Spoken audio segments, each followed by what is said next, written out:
These players would give up their careers in China and move to America. Despite barriers such as language, culture, and adapting to the Los Angeles environment, this team would make it big in North America and reshape the LCS. These players are known as LMQ. They were destined for greatness. However, internal conflicts from back home and abroad caused the team to disband after only one split.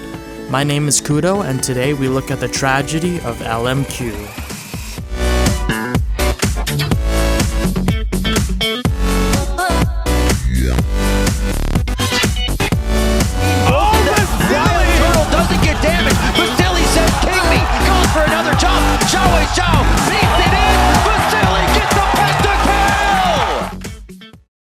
LMQ Tianxi formed during the month of July 2013 as a merger between Team Livermore and Royal Club Tianxi. The roster for the LPL 2013 summer split was Dreams at the top, No Name in the jungle, Zhao at mid, Avenger as AD carry, and More as the support.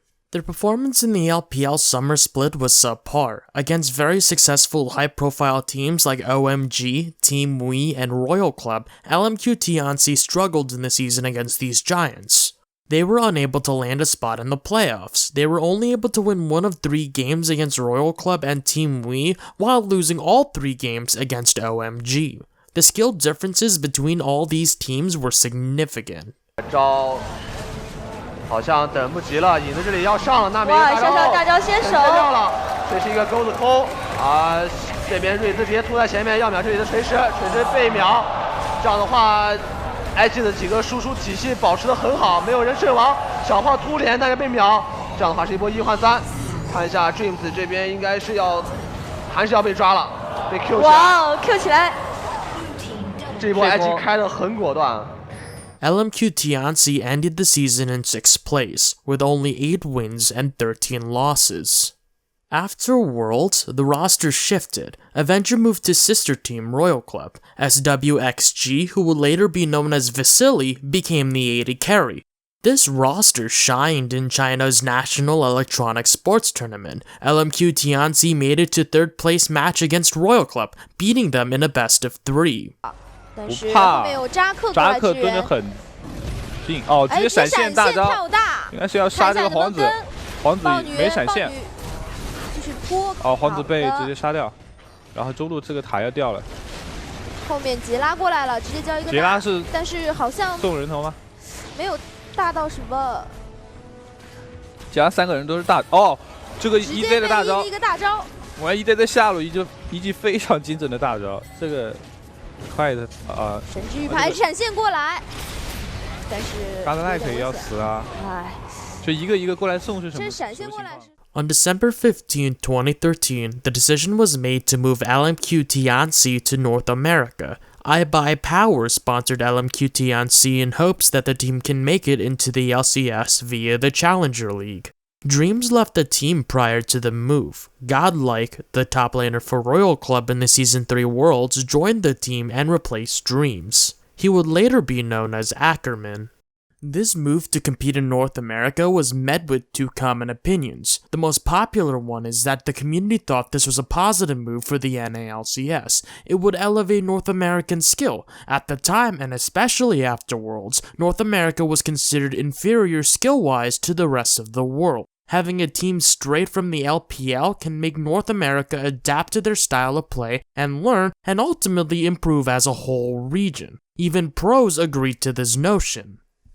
I actually like that teams like Quantic and now LMQ from China are moving over to NA, and that's going to really elevate the scene and really make it so NA has more top teams. Sure, these guys aren't really NA players, but at this point, you want to have high level competition, and if it takes foreign teams to come over and try to beat us up, then so be it. The second one, while quite unpopular but still noteworthy, is that North America does not want to see another import team participate and win their tournaments. This rationale somewhat makes sense. During this period, there was a sudden influx of imported teams and players coming to North America, specifically Evil Geniuses and Quantic Gaming. With Bjergsen and Dexter coming over as well, some felt like these players do not represent North America.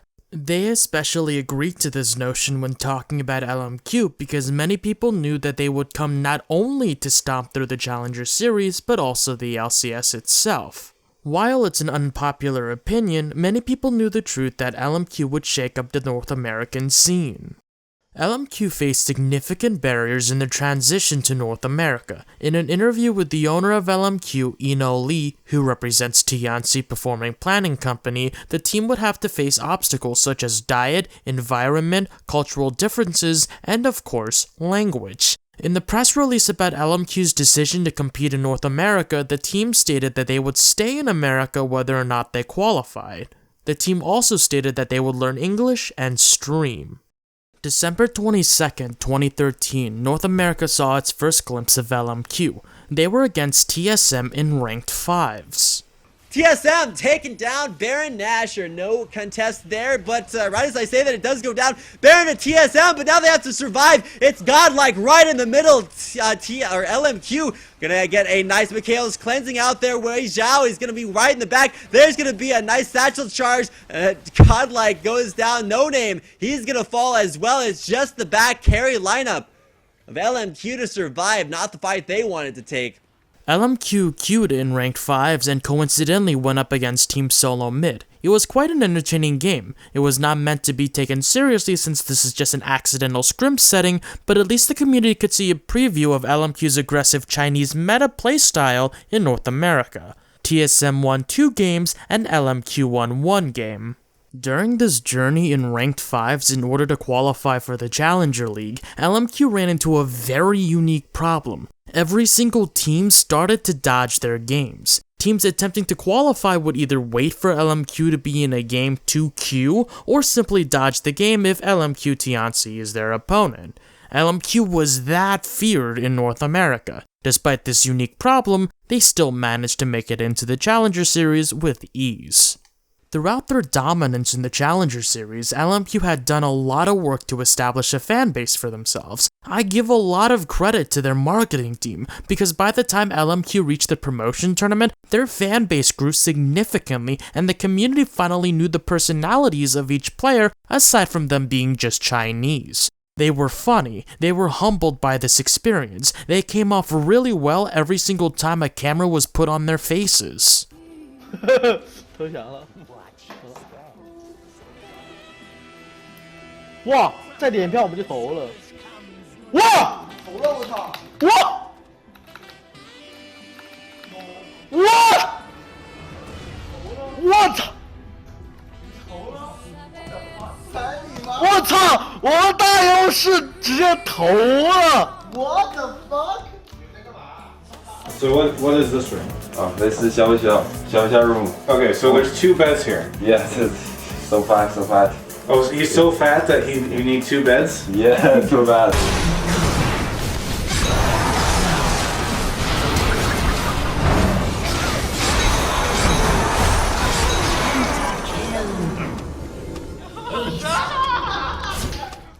Doesn't get better than this. LMQ completely dominated the Challenger scene. They showed off their Chinese playstyle and it worked beautifully. Here's how they play. LMQ relies on early game aggression and complete control of the map to win games. That means they out-rotate their opponents, obtain objectives faster, and exert absolute pressure on all lanes and around the map. This means that their communication is solid and their decision-making is quite remarkable. Take this game between LMQ and Cloud9 Tempest in the finals of the Challenger Series 2 as an example of their playstyle. LMQ immediately goes for the bottom lane turret with 3 people. This was standard for the LCS meta at the time. They were able to take the turret before Cloud9 Tempest was able to do so. So LMQ continued to shove the lane and ended up taking the inner turret as well. So immediately, LMQ gets a gold lead. Then, the 3 that shoved the bottom lane turret rotates over to mid, gets that turret, and first blood as well. The Annie support, one of Moore's favorites. He goes in for it. First blood picked up, jumps toward, Nunning flashes over the wall. First blood under the turret and gets out. LMQ early game is great. 4 minutes later, all of LMQ gathered to contest Kez's blue buff, knowing that Cloud9 Tempest would give it to Bishu's AP Nidalee no matter what. Despite losing more in the process, LMQ obtained control of Blue Buff, and Cloud9 Tempest is forced it back after using a lot of resources to obtain the kill. LMQ realizes this and immediately goes for Dragon and takes it. At no point in this game does Bishu or Kez or anyone in Cloud9 Tempest gets their Blue Buff. LMQ has control of it for the entire game. 2 minutes later, the team rotates to the top lane and gets the last outer turret. In a matter of 10 minutes, LMQ has a 4k gold lead on Cloud9 Tempest and complete control of the map. Freak has some hilarious words to say about the whole situation. I think Baron has more stats than C9T's team combined. I think Baron would just kill their whole... Oh man, this is painful to watch, guys. I'm sorry. Too soon, Freak, too soon. Too soon for what? 17 minutes in. Whenever a team attempts to capitalize on an objective, LMQ usually answers back. Take this dragon played by Cloud9 Tempest. Vasily is in the top lane and Xiao Zhao's in the mid lane shoving. LMQ realizes that most of Cloud9 Tempest are on Dragon. Instead of rotating Xiao Zhao and Vasily, the team makes the call for both of them to take the outer turrets instead. No Name, Ackerman, and Moore stands around the Dragon, and No Name attempts to go in, but at the cost of his life. In the end of the exchange, Cloud9 Tempest does get their Dragon, but Vasily takes top lane outer turret, and Xiao Zhao significantly weakens the mid lane turret. Despite the gold lead advantage ending up in Cloud9 Tempest's hands, LMQ still answers back by continually pressuring the lanes and taking other objectives to counter the dragon instead of doing the usual dragon dance until an opportunity to engage arises. Despite LMQ being feared, they weren't immortal. Teammate handed LMQ their first loss. Guess's ganks were insanely effective, putting both Slushy and Maple Street significantly ahead. Guess trying to shut down Xiao Zhao, and Slushy, he says it's go time. Very nice job. Uses the shield of Broken Wings. This should be a kill coming up. There it is. It's going to Slushy. Very big for a Riven in the early game with those shield changes. To actually fall behind, they go actually for Vasily on this one. The punch comes in. It's the full vault breaker and the quick kill. It does pay off greatly. Very calmly played by LMQ, but they do have retaliation here. No Name! Oh, he gets flash punched in the jaw. Going down. Vasily's going to get hit as well. A huge double kill from Guess when he returns to the lane. Team 8 denied every single advantage that the LMQ playstyle relied on. The early game control was all Guess. Guess got all lanes rolling, and it ended with a stomp. LMQ's one weakness is if they lose out on the early game enough, they cannot recover. Later in the Challenger series, the new meta of triple heal and Soraka mid weakened LMQ's early game. In the Challenger playoffs to determine who faces 8th place in the LCS, Cloud9 Tempest took LMQ to Game 5. The Soraka pick and 3 summoner heals weakened any early game skirmishes LMQ specifically wanted, as well as Vasily's very aggressive and reckless AD carry style. Because of the ridiculous amount of heals, it baited Vasily into fights he couldn't win. I'll take down a duel with Vasily, but remember, Triforce is done. It's going to be some big damage for Ezreal. Jumps forward. They're trying to trade blows back and forth. The Wish coming by as well. So many heals. In comes the jump, the flash, I believe, the spell shield, everything. Gleb Glarbu gets the kill on that one, but double summoners burn from Morgana. LMQ still finished on top. They would later adapt to this meta and figure out the counterplay, and this paid off in their promotion game against XDG. In this game, LMQ went into a 5v5 fight 9 minutes in. All 3 heals from XDG along with ManCloud Soraka's Wish was used and nobody died in the fight. Benny, there's no wards for LMQ in a good spot. More forced away. No, actually, there comes Ackerman on the backside of the mini wave. There comes Xiao flash. It's Smithy that gets caught, though. He's going to flash over the dragon while he'll be safe. The battle continues. Ackerman pushing down into Benny. Great bubble hits Xiao. The Aurelia still getting chased. Puts a stun down. Hit up by Lucian. But the Twitch damage coming into Xiao. Not much mana for Expunge, though. Zuna's going to stealth. He's going to try to get back into range. There's the bubbles. The little slow coming is going to land a little bit. Vasily gets a black shield as well. Ackerman now the chase. He's very low. He does not have flash. He's running away. He's going to be just safe enough. The poison likely won't quite kill him. 0 for 0. 3 minutes later, when all summoner heals were still in cooldown, LMQ forced a fight and won it considerably.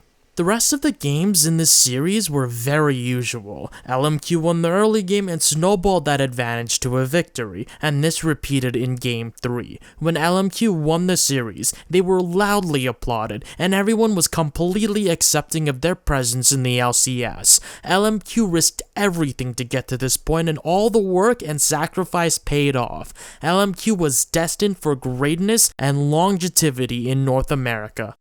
Until this happened. 我没有毁了皇族，我一直都是想让他上网想帮他的，好多人我真的不知道。This is Lan Mei Qi, the wife of owner Tianxi and the namesake for LMQ. She's seen here breaking down and crying on stream. While LMQ began their journey in North America, the management and ownership back home in China creates a series of events that boils beneath the feet of the players, and eventually explodes mid-season.